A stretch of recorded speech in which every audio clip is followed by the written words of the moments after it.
Good morning, सुप्रभात। आप सभी का भरपूर स्वागत है एग्ज़ाम रूट में। और जो बहुत चर्चित मुद्दे की जो हम सीरीज प्लेलिस्ट चला रहे हैं उसमें ये बहुत चर्चित मुद्दे में ये दूसरा हमारा वीडियो है। और दूसरा जो वीडियो है वो मैं आज लेकर आया हूँ नक्सलवाद पर। अभी हाल ही में छत्तीसगढ़ के दंतेवाड़ा में हमारे जो 10 नौजवान और एक ड्राइवर सहित 11 लोगों की मृत्यु हो गई।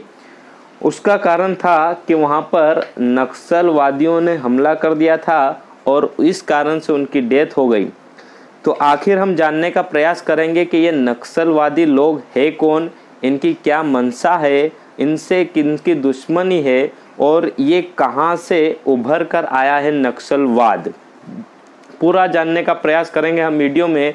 इसके अंत तक वीडियो के बने रहिएगा। मैं पूरी कोशिश करूंगा नक्सलवाद को समझाने की। तो आइए, आप सभी का स्वागत है।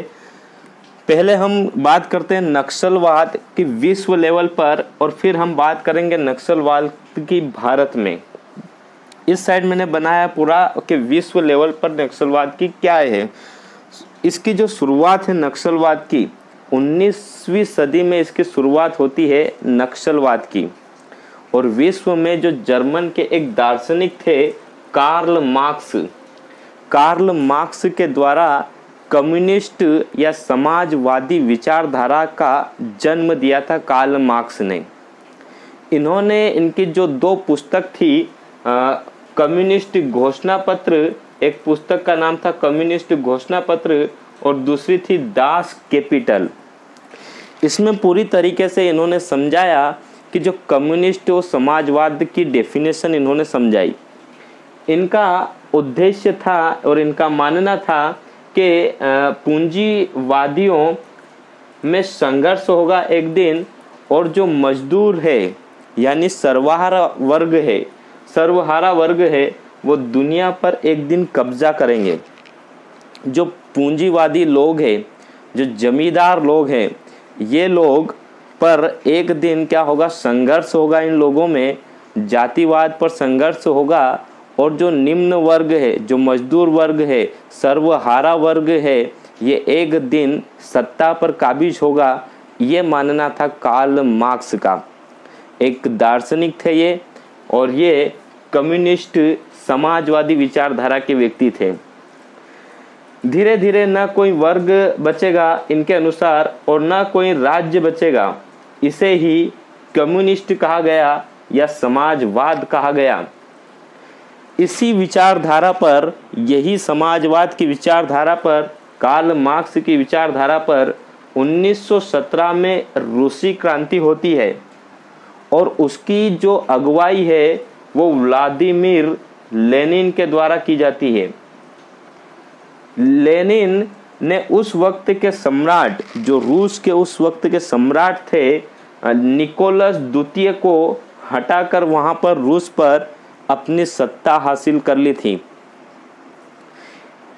रूस ने सर्वहारा वर्ग को अपनाकर निकोलस द्वितीय को हटाया था और सर्वहारा वर्ग लेनिन को अपना मसीहा मानते हैं। लेनिन को सर्वहारा वर्ग अपना मसीहा मानते हैं। फिर उसके बाद रूस के पैटर्न पर ही चीन में, ये इंपॉर्टेंट ध्यान रखना है आपको, चीन में एक व्यक्ति थे माओ त्से तुंग ने किसानों के साथ जमींदारों के खिलाफ क्रांति कर दी। जो चीन के माओ त्से तुंग थे, इन्होंने किसानों के साथ मिलकर वहाँ की जो सत्ता थी, जो राजा था, उसके खिलाफ जंग छेड़ दी और उन्होंने सन 1949 में चीन पर सत्ता काबिज की।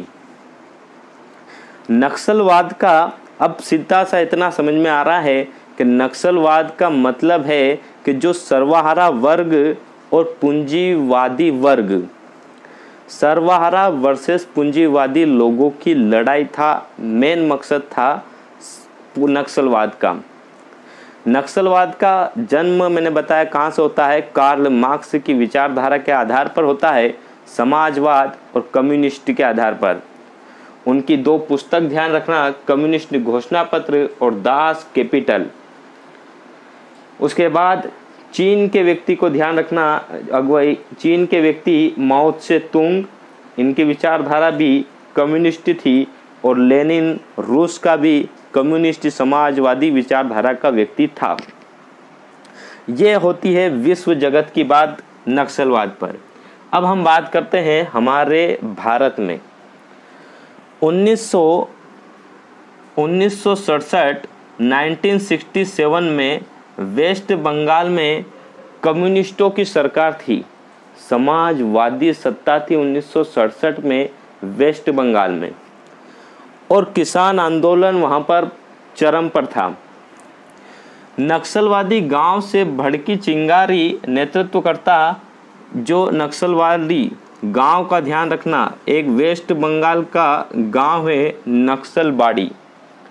नक्सलबाड़ी गांव से एक चिंगारी छिड़ती है आंदोलन की, जिसके नेतृत्वकर्ता 2 व्यक्ति थे, चारू मजुमदार और कानू सान्याल। ये 2 व्यक्ति के नेतृत्व में आंदोलन होता है पूंजीवादियों के खिलाफ। आंदोलन किसके खिलाफ? पूंजीवादियों के खिलाफ।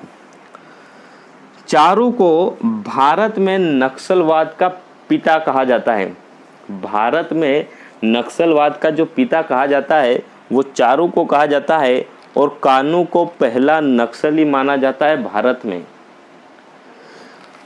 नक्सलबाड़ी के नाम से जहां पर यह आंदोलन होता है, ये पहला आंदोलन होता है जमींदारों के खिलाफ, तो नक्सलबाड़ी जो नाम है उसके नाम पर ही क्या बना?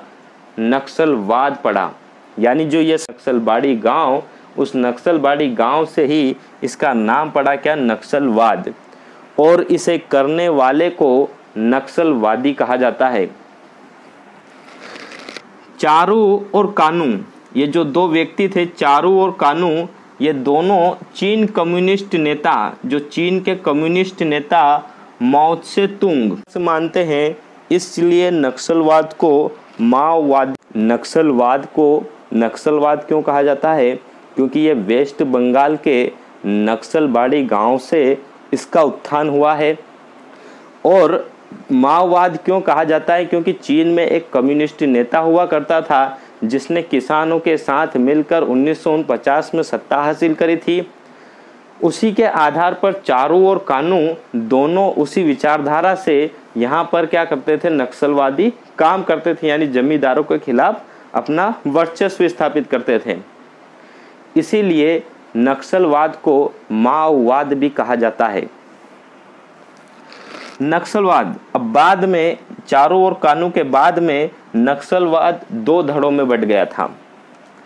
एक ऐसा धड़ जिसमें नक्सलवाद संगठन हथियारों और क्रांति को तैयार नहीं करता, यानी हथियार बंद लोग नहीं थे। वो चाहते थे कि सरकार के साथ बैठकर, पूंजीवादियों के साथ बैठकर जो आपसी सहमति से हम क्या करें, समस्याओं को निपटारा कर सकते हैं।